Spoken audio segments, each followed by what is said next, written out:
मज़ीद दिलचस्प कंटेंट देखने के लिए हमारे चैनल को सब्सक्राइब करें और बेल आइकन को ज़रूर प्रेस करें।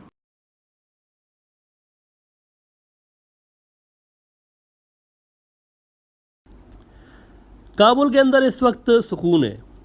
वहाँ 15 अगस्त से लेकर कोई कार्रवाई नहीं हुई है, कोई वहाँ पर तकरीबकारी नहीं हुई। इस बीच में 10 मुहर्रम का दिन भी गुजरा, बड़ा सेंसिटिव दिन है। और ये इतने सालों में पहली बार हुआ है कि वहाँ पर 10 मुहर्रम के जुलूसों पे कोई हमला नहीं हुआ। इससे अफगान तालिबान के अफ़गानिस्तान की सिक्योरिटी पे कंट्रोल का अंदाज़ा अमेरिका समेत पूरी दुनिया को हो चुका है कि ये आए हैं हुकूमत में और हमले बंद हो चुके हैं। ब्रॉडर व्यू में हमने एक बात की थी चंद रोज़ पहले कि ईरान के अफ़गान तालिबान के साथ बड़े ज़बरदस्त रिलेशंस हैं, पहले से ही उनके लिंक्स हैं बड़े ज़बरदस्त। और ईरान उन चंद शुरुआती मुल्कों में होगा जो कि अफ़गान तालिबान की सरकार को एक्सेप्ट करेगा। और इसकी एक झलक आपको इस खबर में नज़र भी आ रही है अब कि ईरान ने अफ़गान तालिबान की हुकूमत की आमद के बाद अब दोबारा अफ़गानिस्तान को तेल और गैस की सप्लाई बहाल कर दी है। यानी कि writings on the wall is clear. और ईरानी जो एजेंसीज़ हैं ना, खुफिया एजेंसीज़, इनके और अफ़गान तालिबान के बीच लंबे अरसे से मीटिंग्स भी होती रही हैं। ये रिलेशंस इनके अभी अभी नहीं बने, जुमा 8 दिन नहीं हुआ, ये सालों से बने हुए हैं। जब मोदी जी बगलें बजा रहे थे ना ईरान जाके चाबहार पर, जो कि इंडिया का पोर्ट वहाँ बन रहा था, कि ये तो तारीख़ का धारा बदलने वाला है मित्रों। ये जो मैं एक पोर्ट बना रहा हूँ, तारीख़ बदल जाएगी, हिस्ट्री बदल जाएगी इससे। इंडिया को इस एरिया का दादा बनने के लिए ईरान हेल्प करेगा, चीन को आइसोलेट करने में ईरान हेल्प करेगा, सीपेक को धपड़धूस करने में ईरान हेल्प करेगा, वगैरह वगैरह वगैरह।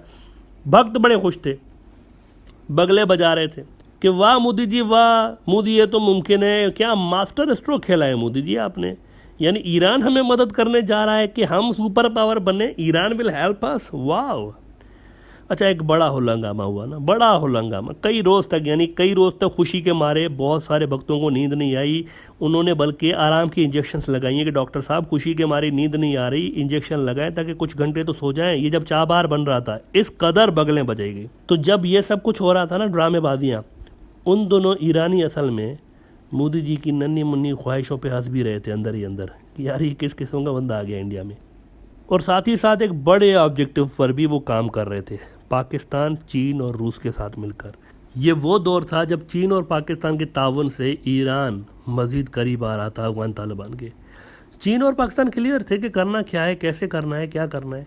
इंडिया का चाबहार चीन के लिए एक डील की मार थी। अगर चीन चाहता तो उसी वक्त ये जो 25 साल वाली डील की थी ना, उसी वक्त कर सकता था जब मोदी जी वहाँ गए हुए थे। उसी वक्त दूसरे दिन इसको धपड़धूस कर सकता था, लेकिन चीन ने ऐसा नहीं किया। असल में चीन और पाकिस्तान और ये सारे जो थे ना मिलके एक रीजनल ब्लॉक बना रहे थे उन दिनों, ये तब की बात है। और उन्हीं दिनों में ईरानी इंटेलिजेंस एजेंसीज के राब्ते अफ़गान तालिबान से तेज़ हुए थे। और उन्होंने अफ़गान तालिबान के सामने जो सबसे बड़ा मुद्दा रखा था वो ये रखा था कि अफ़गानिस्तान की शिया बिरादरी पे हमला हो रहा है, वहाँ पर हमले हो रहे हैं। तो अफ़गान तालिबान ने कहा था कि भाईजान हम हनफी हैं। ये बात नोट करें, अफ़गान तालिबान हनफी हैं, यानी हनफी मसलिक से ताल्लुक़ रखते हैं। और जैसे कि बांग्लादेश, इंडिया, पाकिस्तान में और अफ़गानिस्तान में अक्सर जो मुसलमान हैं वो हनफी हैं, अफ़गान तालिबान भी हनफी हैं। तो उन्होंने कहा कि हम हनफी हैं और हम अहले तशय्युअ को मेन स्ट्रीम मुसलमान मानते हैं, इन पे हमले हम नहीं करवा रहे। बल्कि आप ज़रा इधर उधर देखें कौन करा रहा है। हमें तो शक है कि इनके ऊपर जो हमले हो रहे हैं वो अमरीकी और इजरायली प्रॉक्सीज, IS ये हरकतें कर रहा है, ये करवा रही हैं। आप भले इन्वेस्टिगेट करें, हमारा इसमें कोई हाथ नहीं है। सीधा सीधा उन्होंने बोल दिया था अफ़गान तालिबान ने ईरान को। इसके बाद कोई 1-1.5 साल तक ईरान ने इस पर इन्वेस्टिगेशंस भी की थी। तो वाकई उनको पता चला कि ये जो सीरिया और इराक़ में लड़ के मार पड़ी है ना जिनको, वहाँ से ये जो अमरीकी प्रॉक्सीज भागी हैं IS वाले, इनको इन्होंने अफ़गानिस्तान में लाके बिठाया हुआ है। पाकिस्तान इनको खारजी कहता है, बाय द वे। पाकिस्तान के जो इंटेलेक्चुअल्स हैं वो IS वालों को खारजी कहते हैं कि ये खारजी हैं। और इनके लिए रसूलुल्लाह सल्लल्लाहु अलैहि वसल्लम ने खारजियों के लिए कहा था कि हर दौर में, तारीख़ के हर दौर में खारजी उठेंगे और हर दौर में इनको कुचल दिया जाएगा। और हुज़ूर सल्लल्लाहु अलैहि वसल्लम ने इनको जहन्नुम के कुत्ते कहकर मुखातिब किया था कि ये जहन्नुम के कुत्ते हैं, दूसरों को छोड़ देंगे, मुसलमानों के ऊपर ही इनकी तलवार चलेंगी। तो ये जो सारे IS वाले थे ना, वहाँ पर धपड़धूस होने के बाद अफ़गानिस्तान से लाए गए ये सारे। और CIA, इंडिया और इजराइल, ये तीनों इनके पीछे थे। इजराइल चाहता था कि अफ़गान तालिबान और ईरान के बीच हमेशा मसलिकी इख्तलाफ बना रहे। तो यहाँ से फिर जब ये ईरान को भी आइडिया हुआ कि ये तो बड़ी गेम है, तो यहाँ से ईरान की पॉलिसी सॉफ्ट हुई टुवर्ड्स अफगान तालिबान। दूसरा ये हो रहा था कि चीन रूस को ऑन बोर्ड ले रहा था। चीन रूस को ऑन बोर्ड ले रहा था कि आप अपने एक्स हरीफ पाकिस्तान से रिलेशंस बेहतर करें। आज की दुनिया वैसी नहीं है जैसे 1980s में थी और 1990s में। तो रूस और पाकिस्तान के बीच ताल्लुकात की बेहतरी में चीन का अहम रोल रहा है। तो ये वो ज़माना था जब एक ब्लॉक बन रहा था खामोशी के साथ दुनिया में। और अब इस ब्लॉक की फाइनल शक्ल आपको नज़र आ रही है अफगानिस्तान के अंदर के 5 एम्बेसीज खुली हुई हैं वहाँ पर। सारे के सारे वहाँ पर एम्बेसीज बंद करके भाग गए और वहाँ पर रूस की एम्बेसी खुली है, ईरान की खुली हुई है, पाकिस्तान की खुली हुई है, चाइना की खुली हुई है और तुर्की की खुली हुई है। ये सारा ब्लॉक बन रहा था। ये कई साल की कोशिशों के बाद ये ब्लॉक बनता हुआ नज़र आया है आपको, रातों रात नहीं हुआ। अगर आप पुतिन साहब और रूसियों के नज़रिए से देखें ना, तो क्या चीज़ सामने आई है अफगानिस्तान वाले एपिसोड में। पुतिन ने सोवियत यूनियन को अपनी आंखों से टूटते हुए देखा। वो तब सोवियत यूनियन की इंटेलिजेंस एजेंसी KGB में थे। तब उन्होंने सोवियत यूनियन को अफगानिस्तान से भागते हुए देखा बड़ी जिल्लत के साथ, और आज वो अमरीकियों को वैसे ही भागते हुए देख रहे हैं। तो उनके हिसाब से एक तारीखी रिवेंज था जो कि उन्होंने अमरीकियों से लिया है। तो जैसे पाकिस्तानी लोग अमेरिका के भागने से खुश हो रहे हैं ना, और जैसे चीनी और ईरानी खुश हो रहे हैं ना, वैसे रूसी लोग भी खुश हो रहे हैं कि हमने तो बदला लिया है अमेरिका से। इन्होंने हमें वहाँ से भगाया, हमने उससे भी ज़्यादा गंदा करके इनको भगाया है।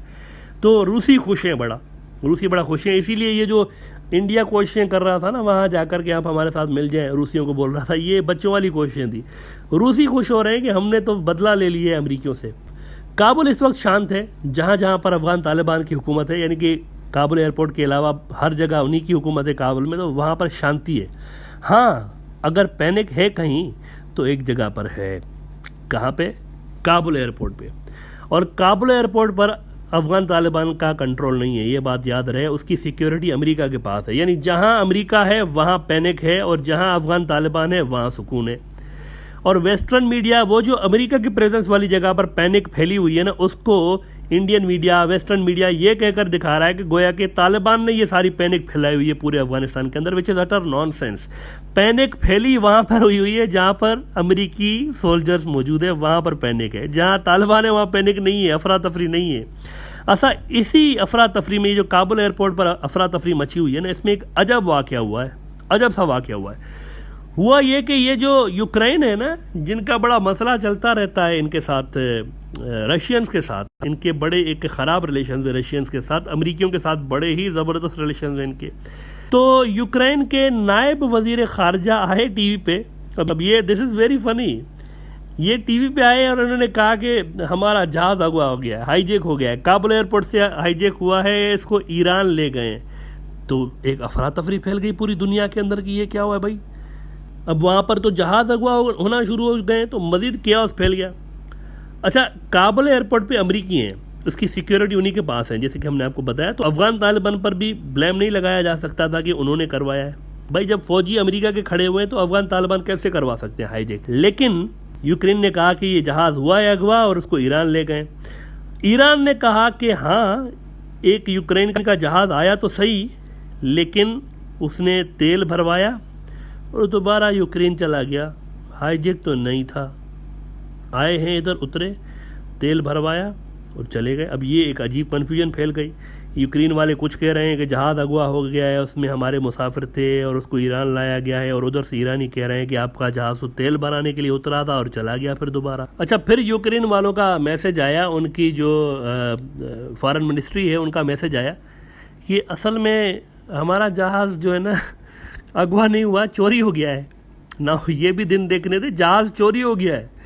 और उन्होंने कहा कि असल में कुछ लोग काबुल एयरपोर्ट से, हमारा जहाज़ अननोन मुसाफिर थे, नामालूम पैसेंजर्स थे, वो उधर बैठे हैं उस जहाज़ में, उसको ईरान लेकर गए हैं, ईरान में ये सारे पैसेंजर उतरे हैं और हमारे जहाज़ को दोबारा यूक्रेन की तरफ छोड़ दिया है। अरे यानी ये भी दिन आने थे कि ये जैसे इंडिया की फिल्मों के अंदर विलन लोग टैक्सी वाले को गन दिखा के एक जगह ड्रॉप करने का नहीं कहते कि चलो जिधर बोलता हूँ उधर चलो, और फिर वहाँ उतर के टैक्सी वाले को जाने देते हैं। यहाँ पर अफगानिस्तान में जहाज़ों के साथ ये होना शुरू हो गया। Now what is that? अगर यूक्रेन सही कह रहा है, और ये तो हमने एक मजाक में आपको एक संजीदा बात बता दी ना, लेकिन अगर आप सीरियसली इसको देखें तो ये क्या था। अगर वो सही कह रहे हैं तो दरअसल ये अमेरिका को सिग्नल है कि सिक्योरिटी तुम्हारे पास है काबुल एयरपोर्ट की, मानते हैं, लेकिन कंट्रोल हमारा है। रूस ने मैसेज दिया है, बच्चू बैठे हुए तो हो वहाँ पर, लेकिन याद रखना कंट्रोल हमारा है, सिक्योरिटी तुम्हारी है, बंदे हमारे हैं, कंट्रोल हमारा है। इसीलिए ऐसा सोचना भी मत कि कहीं तुम 31 अगस्त के बाद भी मज़ीद ज़्यादा देर यहाँ पर टिक पाओगे।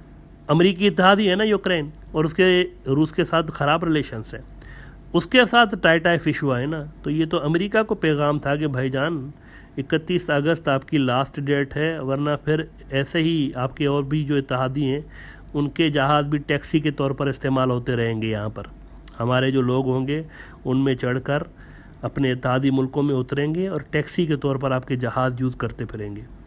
अच्छा, इंडिया परेशान है, इंडिया सबसे ज़्यादा परेशान है।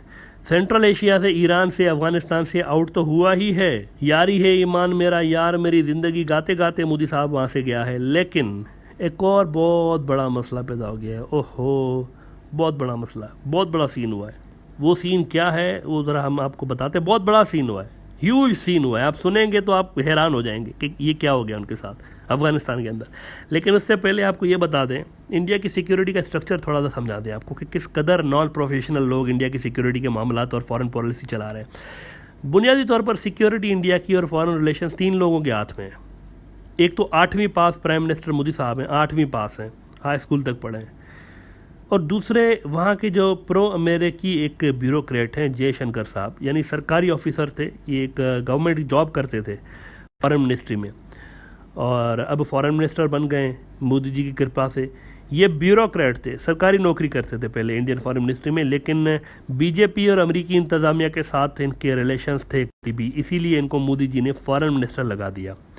और जनाब अजीत डोवल साहब जो कि इंडिया के एनए से हैं, और इनकी अजीत डोवल डॉक्ट्राइन आपने सुन भी रखी होगी, डोवाल डॉक्ट्राइन, कि पाकिस्तान को सबक सिखाने का वाहिद हल यही है कि वहाँ पर तखरीबकारी कराते रहें और अफगान सॉइल यूज़ करते रहें। ये अजीत डोवल डॉक्ट्राइन है कि सिविलियंस को आप वहाँ पर टारगेट करते रहें, इससे पाकिस्तान पे प्रेशराइज हो सकता है। 8-10 साल से पाकिस्तानी सिविलियंस को उन्होंने टारगेट किया हुआ है, लेकिन फिर भी समझते हैं कि पाकिस्तान को प्रेशराइज किया जा सकता है ऐसा करके। ये भी भाई साहब जो है ना, ये ब्यूरोक्रेट हैं, सरकारी नौकरी करते थे, पुलिस डिपार्टमेंट में थे, इंडिया की पुलिस डिपार्टमेंट में।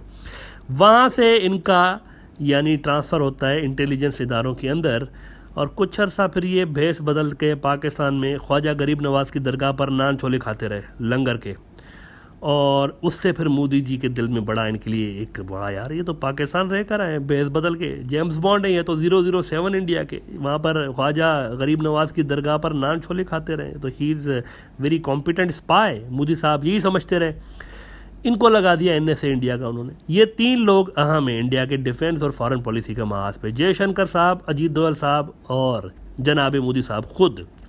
और अफगानिस्तान के अंदर जो नाकामी हुई है ना, टू बी वेरी ऑनेस्ट, इस नाकामी का सबसे ज़्यादा क्रेडिट इन्हीं तीनों शख्सियतों को जाता है।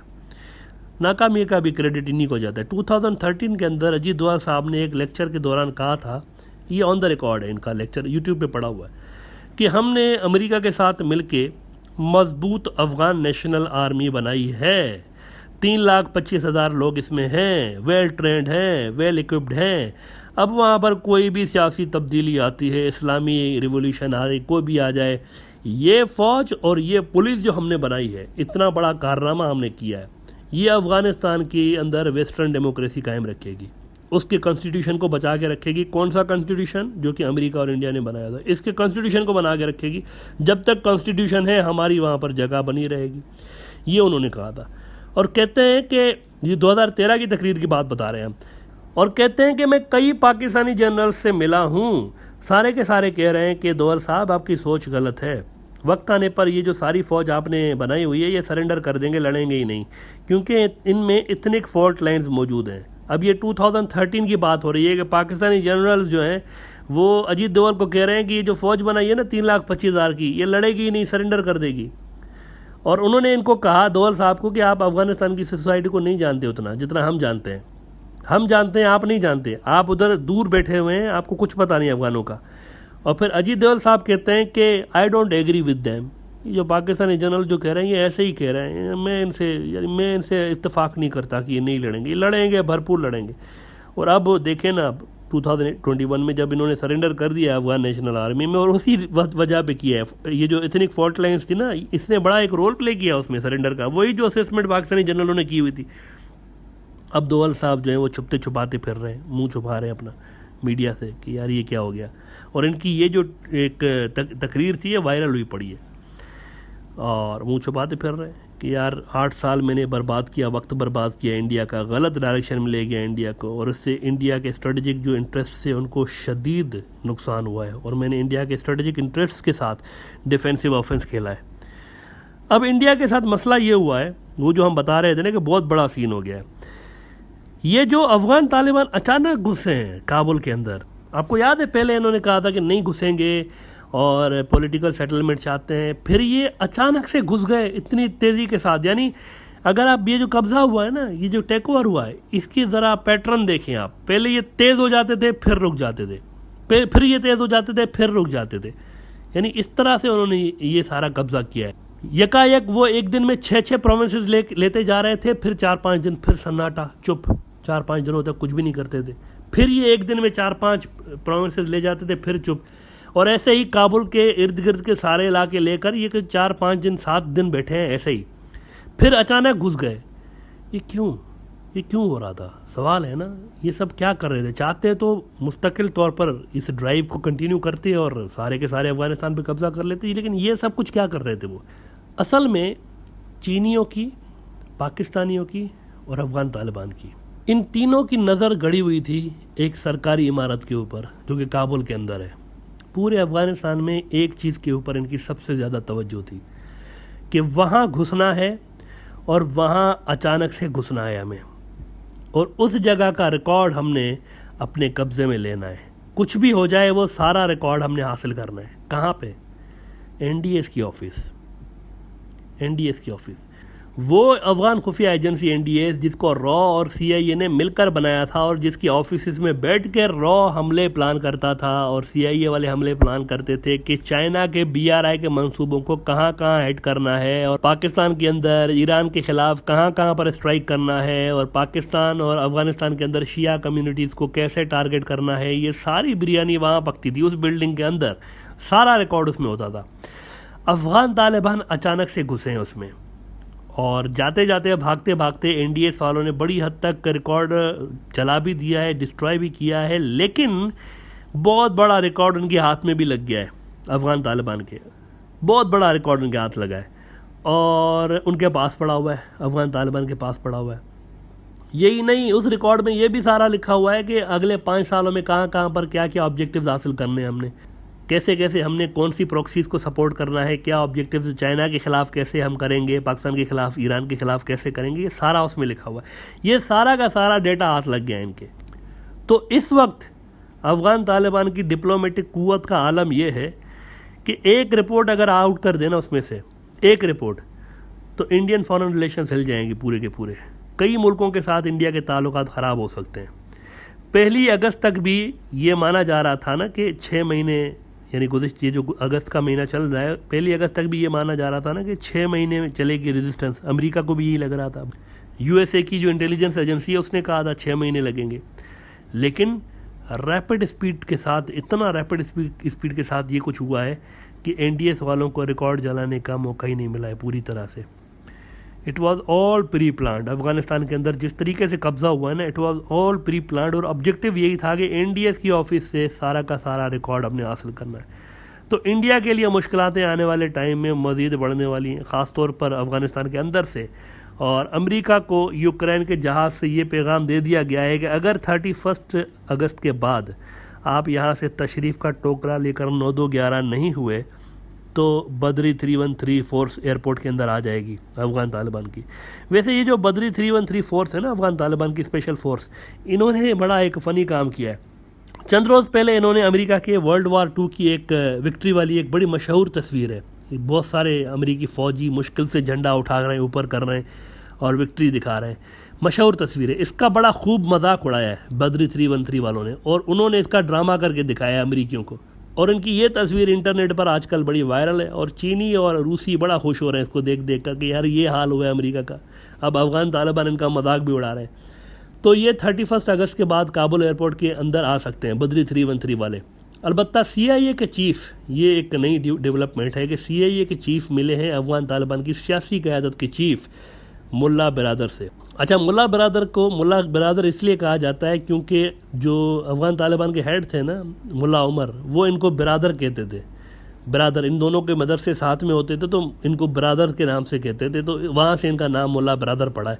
इनसे CIA के चीफ मिले हैं और ये रिपोर्ट्स आ रही हैं कि उन्होंने गालिबन वक्त मांगा है अफ़गान तालिबान से कि वक्त कम है, मुकाबला सख्त है, 31 अगस्त तक नहीं निकल पाएंगे, इसलिए थोड़ा और टाइम बढ़ा दें। नाउ लेट्स सी कि 31 अगस्त तक क्या सिचुएशन बनती है।